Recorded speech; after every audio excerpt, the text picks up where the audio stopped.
Good morning, everyone. This is Gail Dudley with your news in motion. Today is Wednesday. It is Wednesday, January the 19th, 2022. And y'all, as always, it is time for the headline news. And as I'm waiting on you all to come in, I'm asking you to come in and not only come in, but also share. Sharing is free, sharing is support, sharing is letting other people know, hey, check this out. I think this will be helpful for you in your morning commute. So if you're listening by audio on iTunes or Stitcher or Spotify or TuneIn or Apple Podcasts or Amazon Music, welcome, and all the other platforms I did not name on audio. Or if you're watching the video, whether you're watching a video here, it's being streamed by StreamYard.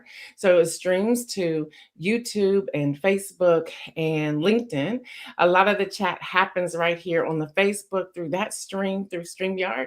And I'm just so excited that you've allowed me to be a part of your morning. So go ahead and hit that share button. Let someone know, hey, News in Motion is happening. Come on over and check it out. I see you, Deborah Johnson and Katrina and Ron Robinson and Cassandra. Our condolences to you, Cassandra, and your family, to Lori and to Stephanie and Sardinia and Patricia and Riakis and Diane Ladybug. Good morning to all of you. Good morning to my brother, Liz Pryor. Good morning to Adrian. Good morning to Deborah Sneed. Good morning to all of you. If you're watching the replay, I want to say either good afternoon or good evening to you as well. Y'all, I have so much to share in the news today. We have a lot that's going on. I see you, Camille, coming in here from YouTube. First of all, to everyone who showed up yesterday to give a great welcome to Pastor Jamal Bryant, I want to say thank you. Was that not an amazing news in motion? I'm so excited about that. I enjoyed our flow. I enjoyed the laughter, the shade, the jokes, but most importantly, I enjoyed the education and the wisdom and his brilliance that he shared with all of us. He's an activist, he's a pastor, he's a father, he's doing great things. He's an educator, he's an uplifter, and I just once again want to say thank you to Pastor Jamal Bryant, who joined us on yesterday.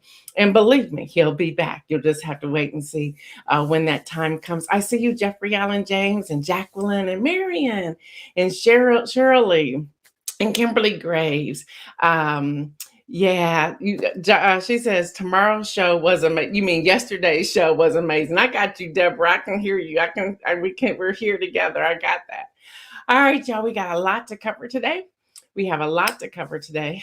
Before I do that, I want to give a shout out to Daniel Gibson. Daniel Gibson is our PR person.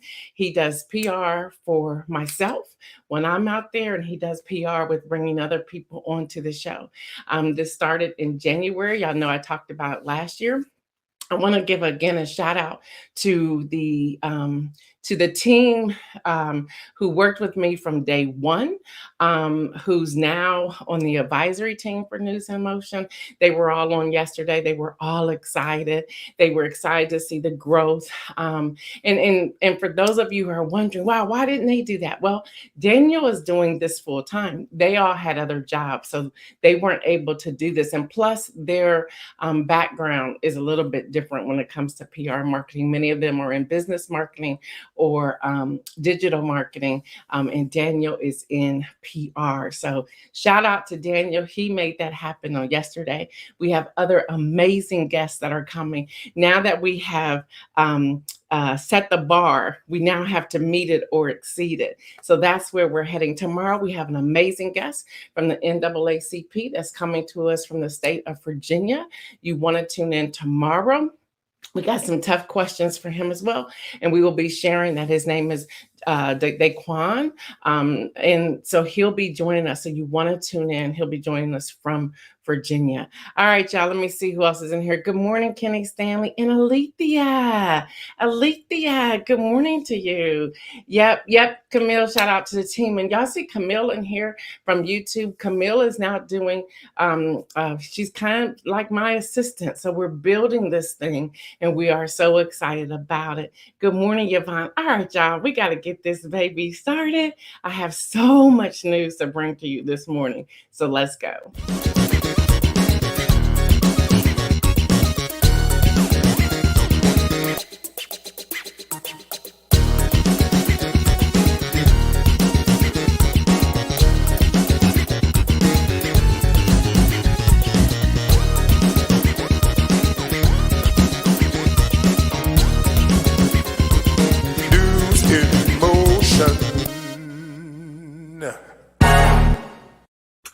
There's also one more person I have to give a shout out to, and that's my husband, Reverend Dr. Kevin Dudley. He is an amazing support.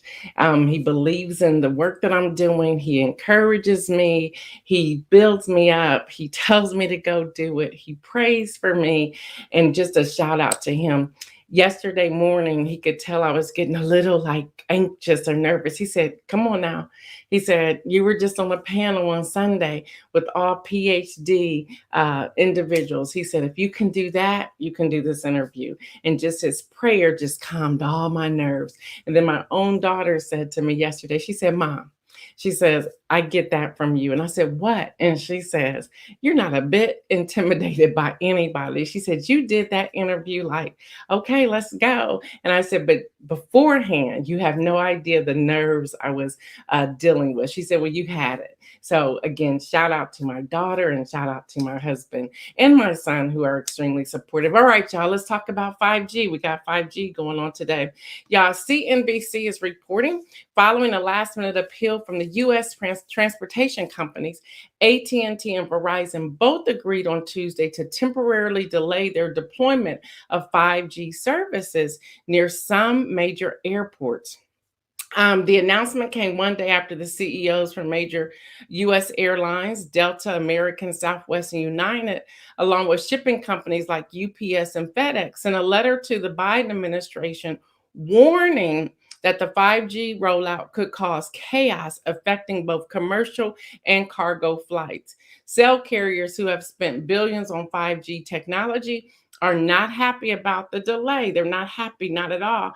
In a statement, AT&T criticized both the aviation industry for not utilizing the 2 years they've had to plan for 5G, and the FAA for its inability to do what nearly 40 countries have done in safely deploying the technology. So they were ready to go. They pulled them back. They slowed things down. So that happened.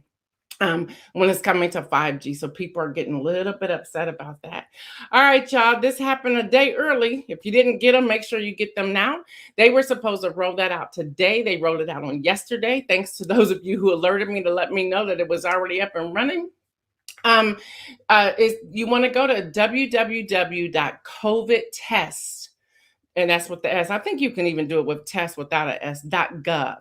www.covidtest.gov. There, it'll take you. You'll see a United States Postal Service truck. You fill out your information. You will receive 4 free test kits per address. I put a post up on my personal wall yesterday where someone I followed on Twitter talked about that was easy, and there's no reason why we can't do voting that way. And then when you try to even do let's say there's people in an apartment sharing an apartment space, only one of them can get it. Once that address is in there, it blocks anybody else from ordering. You can really do that for voting, y'all. Y'all really tripping on this voting stuff. All right, y'all, new COVID cases has peaked in the U.S. regions that were hit hardest by the highly contagious variant Omicron, like in the Northeast area. In New York City, the 7-day average of daily new cases has fallen to less than 20,000 from a high of almost 43,000 earlier this month. In Washington, D.C., case numbers are down 20% over the last 14 days. Now, y'all, still hospitalizations tend to lag case growth by a few weeks.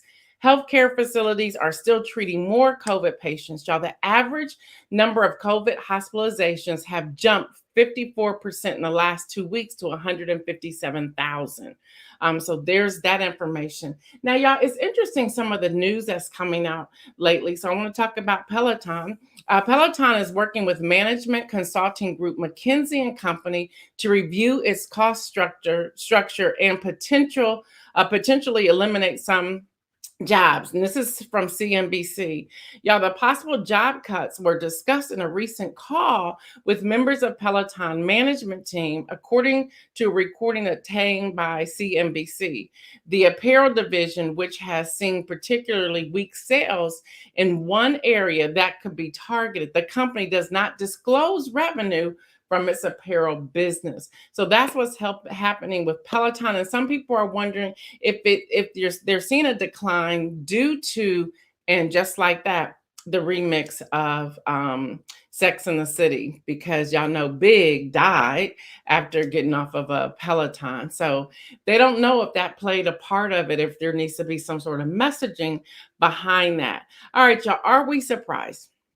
Yeah, there we go. AP is reporting the New York Attorney General's office late yesterday told a court its investigators had uncovered evidence that former President Donald Trump's company used fraudulent or misleading asset valuation to get loans and tax benefits. Are we surprised? Y'all, the court filing said state authorities haven't yet decided whether to bring a civil lawsuit in connection with the allegations, but that investigators need to question Trump and his two eldest children as part of the probe. Y'all, this is coming directly from AP. Trump and his lawyer said the investigation is politically motivated. That's their narrative. In the court documents, Attorney General Letitia James' office gave its most detailed accounting yet of a long-running investigation of allegations that Trump's company exaggerated the value of assets to get favorable loan terms or misstated what land was worth to slash its tax burdens. So y'all, that is continuously unfolding. Many people are saying they believe that is why Letitia James dropped out of the governor's race, because people wanted her to stay focused on this case. We don't know. Y'all, the Trump organization, it said, has overstated the value of land donations, which I talked about that. But listen, y'all, made in both New York and California on paperwork. They wrote this down, submitted to the IRS to justify several $1 million in tax deductions. I gave y'all a whole lot right there. Let me see what you all are saying. Thanks for putting the link up there. Deborah said she got immediate confirmation from the United States Postal Service. I did too. It was easy. Yep, y'all talking about that. Yep, you're right, Kim Edmondson. We are not surprised. Dr. Washington says she loves her Peloton bike. I don't have one. I have a knockoff one, and I do like it. I like it a lot. Tax fraud equals jail time. For anyone else, Marion, you're absolutely right. We would be in jail. Yes, Cassandra, order yours today. It's something real quick and simple and easy to do. All right, y'all. Exxon Mobil Corp on Tuesday pledged to cut to zero in its net carbon emissions from its global operations by 2050, a step in the direction of rivals minimizing their carbon footprints. All right, y'all, here we are talking about this. It's interesting because it's going back and forth. They're no longer, to my understanding, opening it except for the athletes and their coaches. Now, athletes going to Beijing Olympics have been told by cybersecurity, get this, y'all, cybersecurity firms to use burner phones to avoid getting snooped on. So it's really interesting. It's like, what's really happening here? And why is this going on? What's really going on here? So y'all, that's what's happening when it comes to the Olympics, the Winter Olympics. Y'all, Microsoft is buying Activision Blizzard in an all-cash deal valued at about $75 billion. That's with a B. The deal, if completed, would sharply expand Microsoft's already sizable video game operation, adding a stable popular games including Call of Duty, World of Warcraft and Candy Crush, which many of you all are on. Speaking of that, I want to go back to something that Pastor Brian said on yesterday when he talked about the Black Wall Street. And y'all, there are 100 Black-owned businesses under one roof. And all you have to do is Google it and see. And then the encouragement there is to buy from those particular people. Then he gave News and Motion a shout out. And I was like, thank you. He gave News and Motion a shout out. And it is so true. So if you are a business owner and you do want to do some sort of soft pitch or announcement, contact us. Now, there is a fee involved with that. Along with that, many of you wrote in yesterday saying, well, how can we support? You can support us on Patreon. Patreon is a way that you can support us. And I'm looking for the information to share with you. And here it is. On Patreon, you can go to www.patreon.com/News in Motion. What we do, we bring you more than news on Patreon. You're getting all types of other information, downloads, consulting information that normally comes with a fee. You're getting it for a monthly charge. And I cannot remember the monthly fee anymore, but you could just go there, check it out, and you make your own decision if you want to move forward with that or not. But that's where you can go. Now, some of you have been asking about our merch. Well, that is available as well. It has now come out. I understand a lot of shipments have already begun going out to other people. Here are just some of the items that we have. That's another way you can support, letting people know, hey, I'm a part of the News in Motion family. You can go to www.nimmerch.store to get that. Again, that's www.nimmerch.store. And I'm gonna just tell you on the front hand, we would be really appreciative if you would support us in any way you can. If not, we understand you may just come here for the news, and that's okay as well. That's okay. I see some people talking about use burner phones. Yep, that's what they're calling them to do. Black Wall Street is a beautiful thing. It is. I plan on going this spring. I told him I would. So yes, thank y'all. Support Patreon. Support it, support it, support it.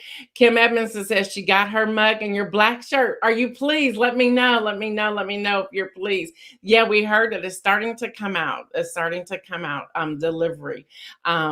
It says, Diane Ladybug said, Gail E. Dudley accepts tithes and offering as well. And let's be honest, I do. Just put in the Cash App up there. And I don't know if I have that link or not, but y'all can put the Cash App up there and support. That's how we're all making it today. And we don't make a big deal out of it, but that's how people are making it today, especially in the way we are doing things today. So that's all I want to say about that. So let's get to the Senate. Let's get to the Senate.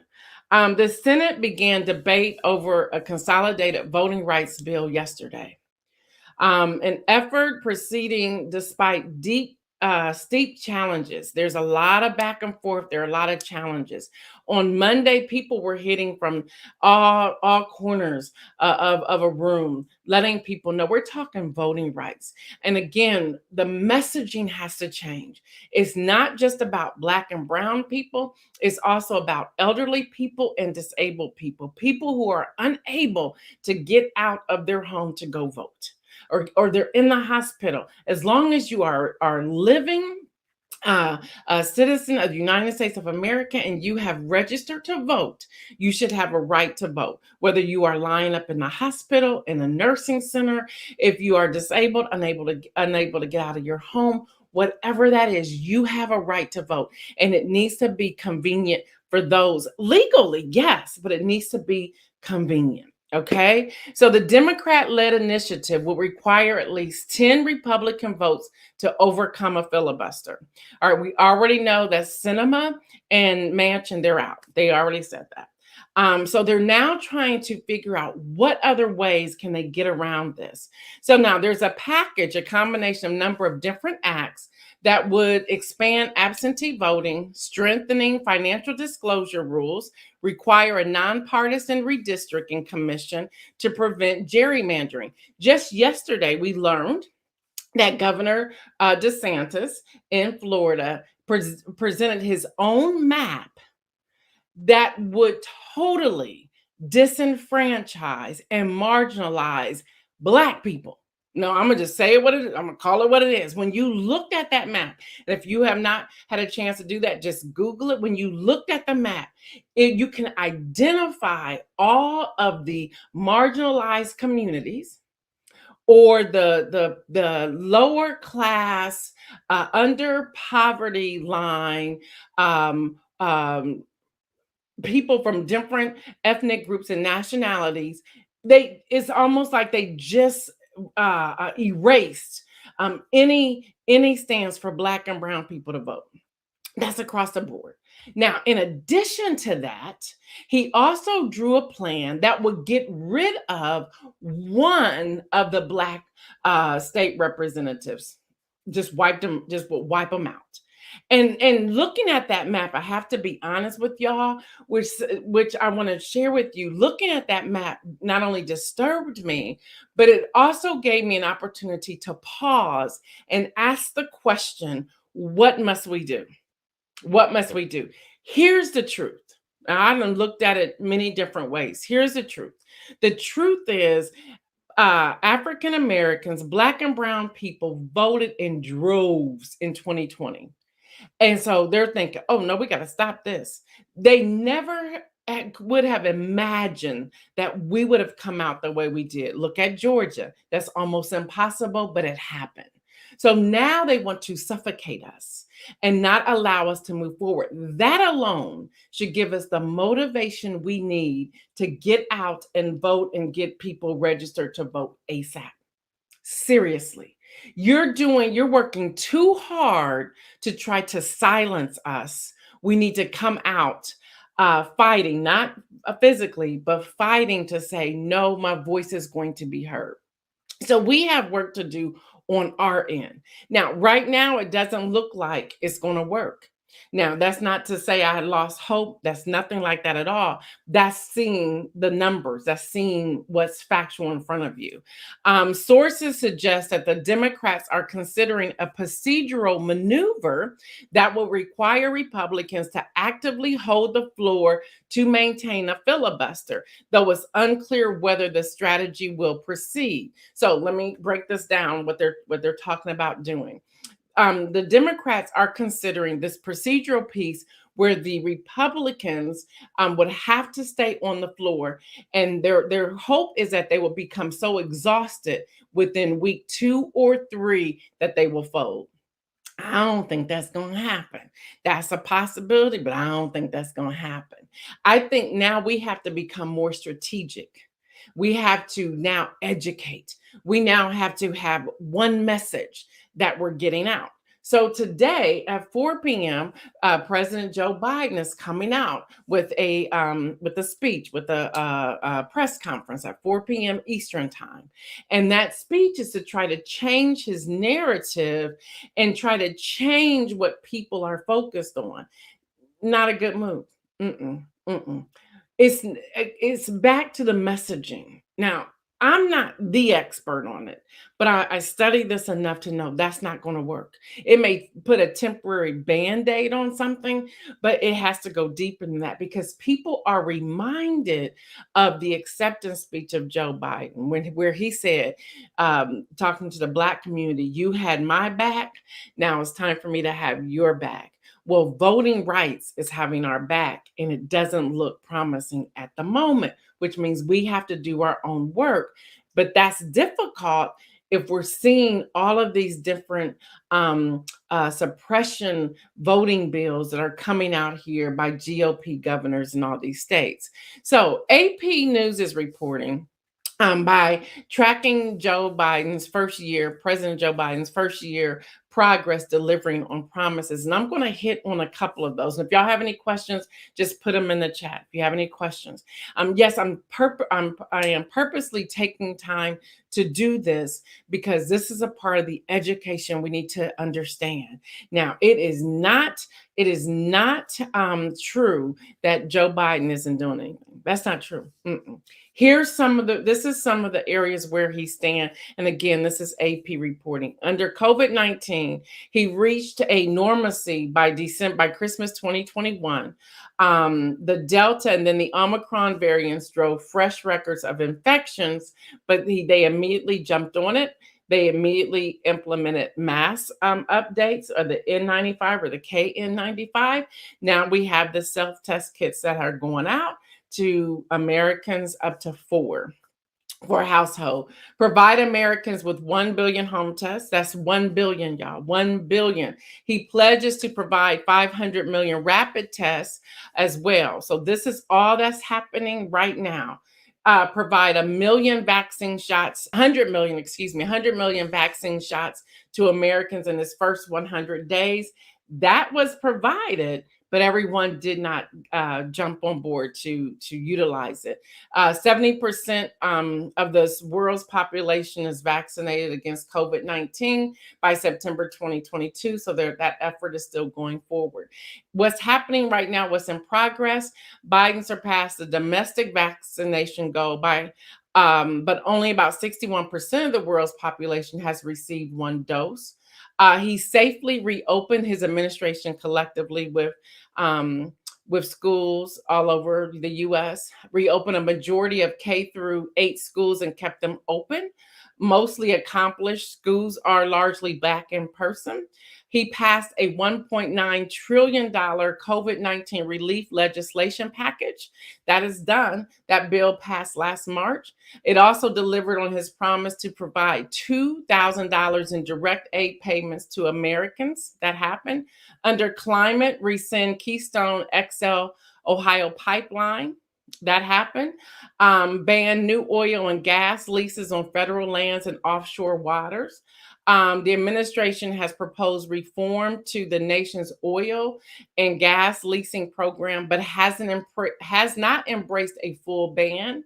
Economy, rollback President, I'm got a quote, it's a quote, so I got to read his name. President Donald Trump's 2017 cuts to corporate tax rates. Biden's social and environmental spending package include tax hikes on corporations and the wealthy, but the bill is currently stalled in the Senate. So he moved that forward, but it's stalled in the Senate. That is not on him. That is on the Senate. That is on the Senate. Kenny Stanley is saying we have to research the people we are voting for in these elections. I don't know how Manchin, undercover Republican, got in, but somebody is in his pocket and pulling his strings. Thank you for saying that, Kenny Stanley. They paused federal student debt payments. He even pushed that back. It's now May. Order a review of U.S. supply chains. That is done.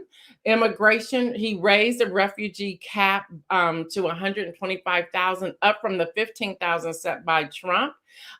He's not as close to that at this moment. He's right about 62,500 refugees, but still that's an advancement than where we were as a country before.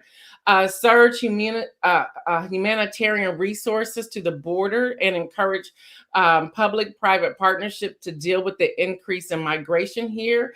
That's happening, but there's still some struggle and people are still upset about what happened with Haitians here. Y'all remember that? So there's still some challenge there.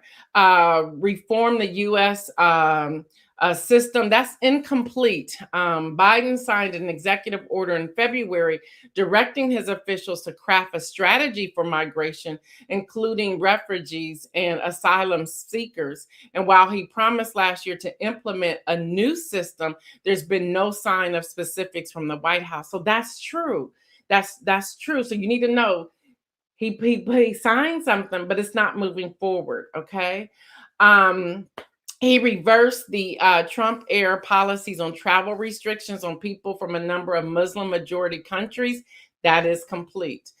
Streamline and improve the naturalization process, for green card holders. That is in progress. It's not complete, but that is in progress. Biden signed an executive order in February 2021 to improve the process, in family separation policy, and create a task force to reunite families separated at the border. That is done. Dr. Latrice Washington, who is a professor when it comes to political science, she says League of Women Voters is a great resource. They provide a nonpartisan report card on elected officials and candidates. That is true. So y'all, again, use these resources that are coming to you. That's been one that we've shared a few times, but let's put that back on in the forefront for us to share. Thank you, Dr. Washington. Biden signed an executive order ending the policy on establishing a task force focusing on reuniting families, protect young immigrants brought to the U.S. Now, y'all, these are all things that we need to look at. So go beyond the polling and look at what has he really done. A prayer of mine is that the media begins to use fair and balanced reporting and information and not just focus on one thing. And that's hard. That goes back to something Pastor Jamal Bryant spoke on yesterday, where he talked about, what is it? What are we talking about today? Where are we headed? What are we doing? Let's really drill down on the success and what needs done and be fair. And when he messes up, say he messes up. And that's okay. And let's come together as a community, as constituents, to say, how can this be fixed? The other thing is end prolonged migrant detention and invest in a case management system to process people. Right now, that's broken. They're needing to work on that. There's been no announcement of added investments in case management systems. So that's kind of like what's going on with that. And you need that part to get with the rest of the border information. Under domestic policy, reverse transgender military ban, that's been complete. Established police oversight board, that's somewhat been abandoned. Right now, everything's quiet. So people are like, it's okay. Well, no, it's not okay, because something needs to be in place, because when it happens again, we already have it and we're not back to square one. Kim Edmonds says we need a clear agenda. I agree with you. Shirley says always said he was a Republican in disguise. You must be talking about Manchin. Go beyond the sound bites, Gail Dudley. Adrian, that's why I say go beyond the sound bites. We have to. The police oversight board, they abandoned that. That's something that needs to be fixed. Direct Attorney General to deliver a list of recommendations for restructuring the Bureau of Alcohol, Tobacco, Firearms, and Explosive, and other Justice Department agencies. They haven't done that yet. And this also includes the enforced gun laws. They haven't done that yet. Direct FBI to issue a report on delay and background checks for gun purchases. Not yet. We see what's happening there. Under foreign policy, the administration announced in November it would sell $650 million worth of air-to-air missiles to Saudi Arabia, a central player in the Yemen conflict. Put human rights at the center of foreign policies. Some of that's been accomplished. Some of it has not. Again, we're talking 12 months. We're talking just 12 months. Excuse me. Improved ties with allies who had rocky relationships with the former occupant. They're working on that right now. And then quickly rejoin the nuclear deal with Iran so long as Tehran comes back into compliance. That has not been accomplished yet, but there are indirect talks. Some of them have collapsed, but the White House is hoping that can be mended some way, shape, or form. So y'all, this is a list. Again, this was Associated Press reporting along with my commentary of things that I was able to go through, read, research, and pull together for all of you. That's a lot. So when you're tuning in at 4 p.m., and I hope you do as a News in Motion family, so that you can hear for yourself the reporting, as you tune in, know what has actually happened. And where are areas that they need to tighten, to bring together and to move forward. As an educator voter, we can look at this list and then determine, okay, what part of this matches my morals and values and things that I was hoping for? What other work needs to get done? How can I, as a constituent, do my part? What town hall meetings do I need to attend? Who are my senators that I need to contact? What can I do to educate people around me? How can I continue to check on my voting record? How can I encourage someone else to register to vote? All of that is a part of this, y'all. All of it is a part of this. And this is what we do here at News in Motion. Kenny Stanley says voting rights are an issue for those in power because they are afraid of losing their power. Yeah, a lot of that is happening. So my inspirational message for today, again, thank you all for joining yesterday when we had Pastor Jamal Bryan on. Thank you all for your amazing text messages or phone calls or emails or inbox messages. And we now have set a bar that we're going to continue to grow on. Tomorrow we will have an NAACP executive director and president from out of the state of Virginia who will be joining us tomorrow. Please tune in. We're going to be asking some tough questions there.